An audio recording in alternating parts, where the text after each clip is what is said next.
Welcome to Exit 425. I'm Steve Ray, and I'm with Janice Jones, who is the local councillor for Clarington in Ward 1, which is the area where Exit 425 lives. And so, Janice, welcome. Thank you for joining me tonight to do this session, and hopefully we can talk again in the future, but looking forward to hearing what you have to say about a few things.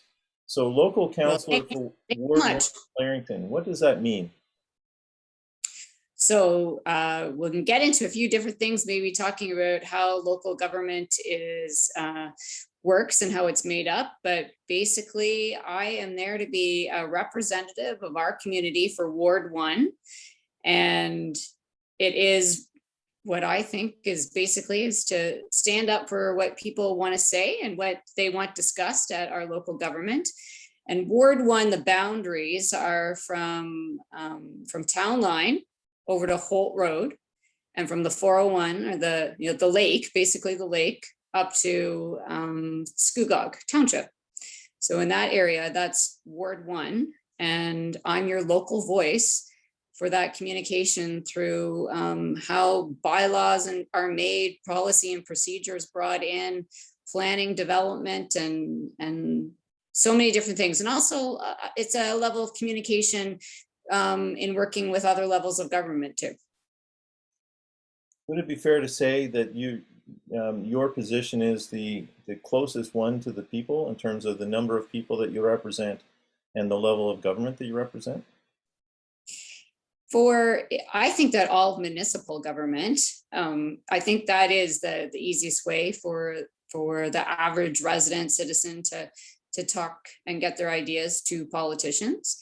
But I don't know if it's just necessarily the local councillor, but I certainly deal with the local issues. So the day-to-day things that probably impact your life the most in Curtis and all of Ward 1, whether that's, in the urban area or the rural, and you need to call me if you have a problem. And I'm always surprised actually when people, call me and they sound surprised when I answer the phone. And I don't know who they think they're going to get, but yeah, when you call me on my cell phone, I'm going to answer and it's going to be Janice, and I'm going to listen to you and hopefully get some kind of a plan, get some information for you, and hopefully solve your problem, or at least put you on your way to getting an answer for you. That's awesome. Thank you. Joe Neal is the regional councillor for Wards 1 and 2. What's the difference in your jobs? So in Clarington, we have 6 councillors and a mayor on our council, and we have 4 wards in Clarington. And so we have 4 local councillors, and then we have 2 regional councillors. So Joe Neal is the regional councillor for Ward 1 and 2, and he sits on the Durham Region Council, but also on Clarington Council. I only sit on Clarington Council, but we both have a vote on Clarington Council. But Joe is going to deal with a lot of the issues around water, garbage, transportation, planning of the whole Durham region compared to Clarington. So that's where, so the mayor and the 2 regional councillors sit on Durham Region Council as well as Clarington Council. Right on. So do you and Joe work on anything together? Yeah, Joe and I work together on a lot of different issues. We see eye to eye on some things, and some things we have difference of opinion, and it's a good debate back and forth on a regular basis. And I really like how Joe and I actually work together on a lot of different projects, and working with residents that, sometimes he's busy working on bigger projects with the region, and he'll say, hey, Janice, can you go, there's a resident calling about this, can you follow up with them? So I think that we work pretty well together, and we do see eye to eye on a lot of issues and where we see Curtis going in the future. So I think that's helpful as well. But yeah, we have a good working relationship. That's awesome. What are the concerns that you have for Exit 425 and the area around Exit 425, Ward 1? What challenges does this area face? And do the words anaerobic digestion mean anything to you?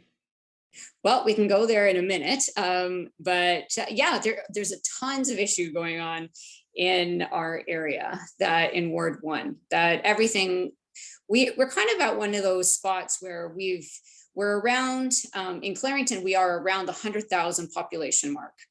So we're going from a smaller community into a larger community, and Curtis has got a lot of numbers there. We are growing in our population all the time, and I'm sure lots of people listening to your podcast here will have noticed all the houses for sale and how there is so many people coming into our area, which is great, but also there's growing pains there. And it's a changing community, but I think it's changing for even better. I've lived in Curtis, guess 15 years now, and in that 15 years, it's really changed. And just we're growing. So that is one of the big, I think how I usually see it is, how do we continue to grow as we need to, but still keep it somewhat of that small town feel that I think people like in Curtis, but also have all the great things that, a bigger city would have. So I know there are some slogans, urban living, rural charm. I kind of like that one a little bit.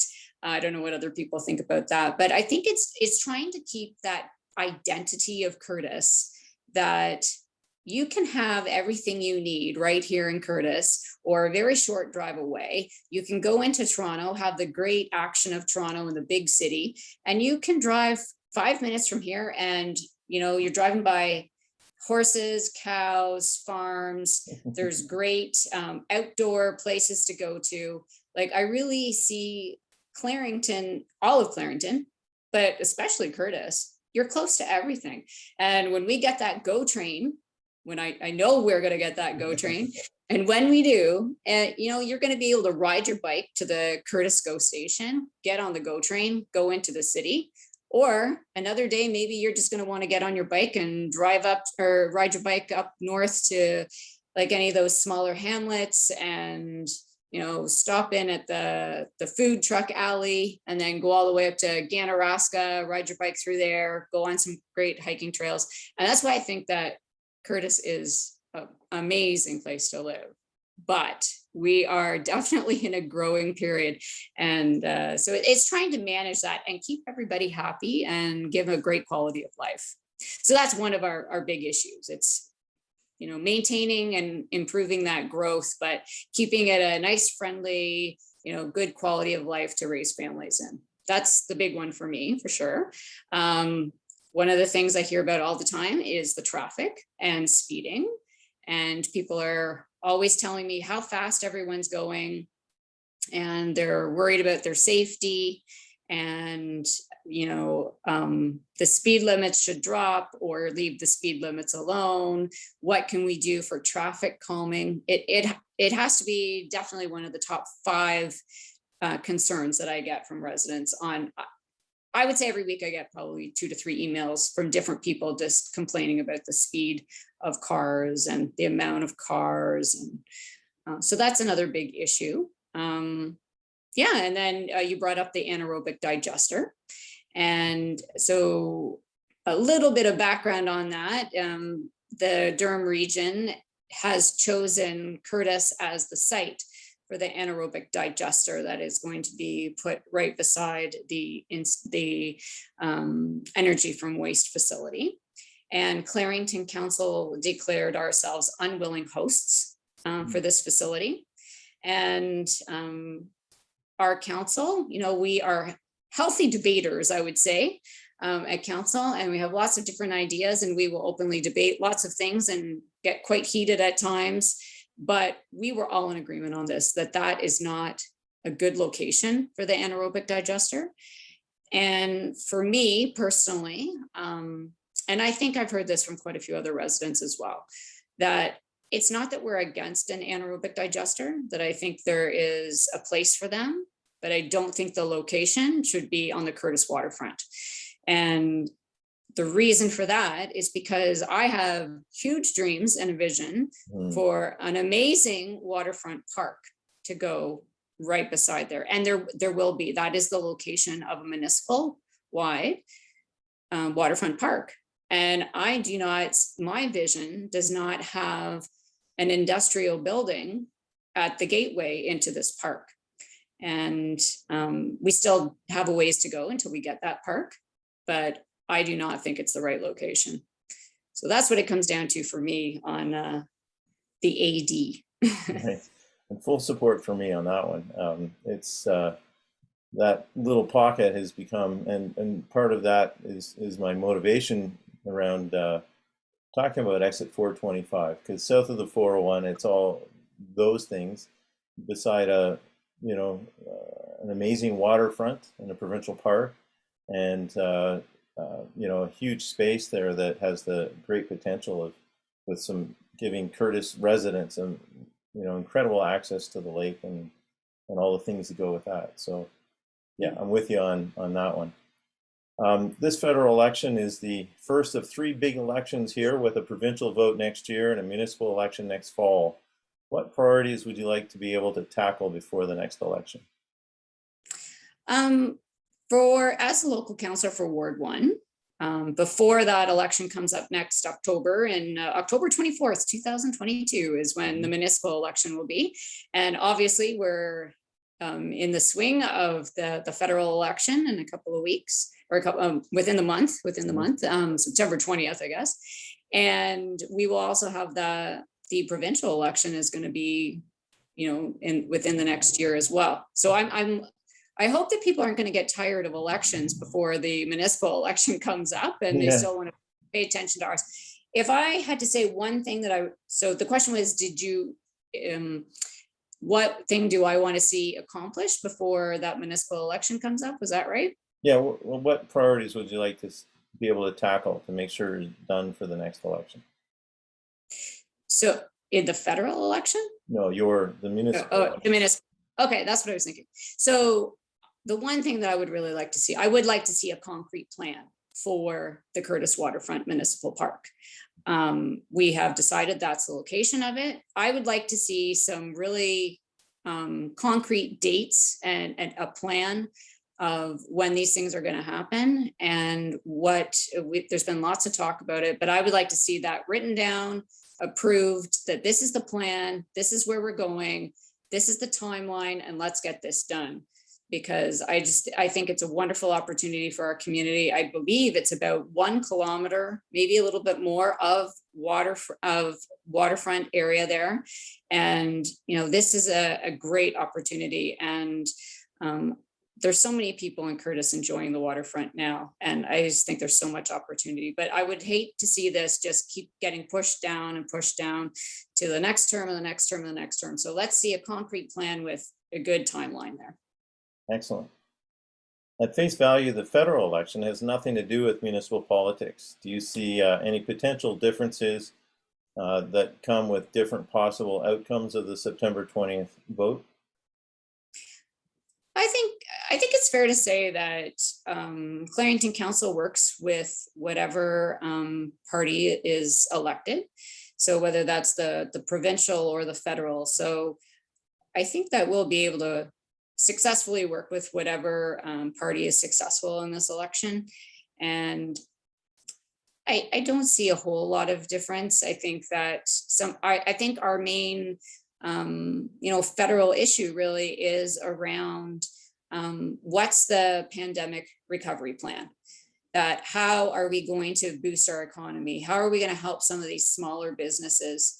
So I would hope that that's going to be a priority for whichever party wins the federal election. But I think it's really important. We need to see what is going to be the incentives. What are we going to get to be able to help our businesses and our economy here in Clarington? Do you have a wish list for the next federal government? Like, well, that would be the top of that main thing. Yeah, that would be the top. I mean, we need to know, like, I'd like to see some grants possibly for small businesses, for boosting employment. What's the plan going to be for helping a lot of these people who have really been struggling since March of 2020, when a lot of people lost their jobs at that time. And so I would really like to see some a good plan there to help our residents here. But there's other things I'd really like to see, some federal grants into trails and parks. I'd really like to, and I think that's well within the federal realm for getting some active transportation improvements to our community. This would be absolutely, working together, federal, provincial, municipal, but I really feel that Clarington needs a better transportation plan, that the Durham Region Transit, you see lots of work going on in Pickering and Ajax, and I'd like to see, federal just gave a big grant to the region to improve the bus rapid transit that is really going to help out Pickering and Ajax, but I'd like to see some improvement for transit out here in Clarington. So that would be it. And then I'd also like to see some, what are we going to do about improving accessibility? Clarington has a lot of older buildings, and I would really like to see some more work being done. It is very expensive, and Clarington, I think, has done a pretty good job at improving our accessibility for people. But I think that with the help of the federal government, we might be able to improve that further and get some of our businesses and some of our older buildings a little bit more accessible so that all of our residents can access them properly. That's awesome. Thank you. Janice, thanks for joining me for this interview today. This interview will be available on Instagram and Facebook feedback under the Exit425 banner. It will also be available as a podcast under Studio 38 Audio's Exit425, and portions will be incorporated into an episode of I'm Just a Political Idiot, Civics for Adults. Look for Studio 38 Audio on Apple Podcast or Spotify. Thanks again. Thanks for having me.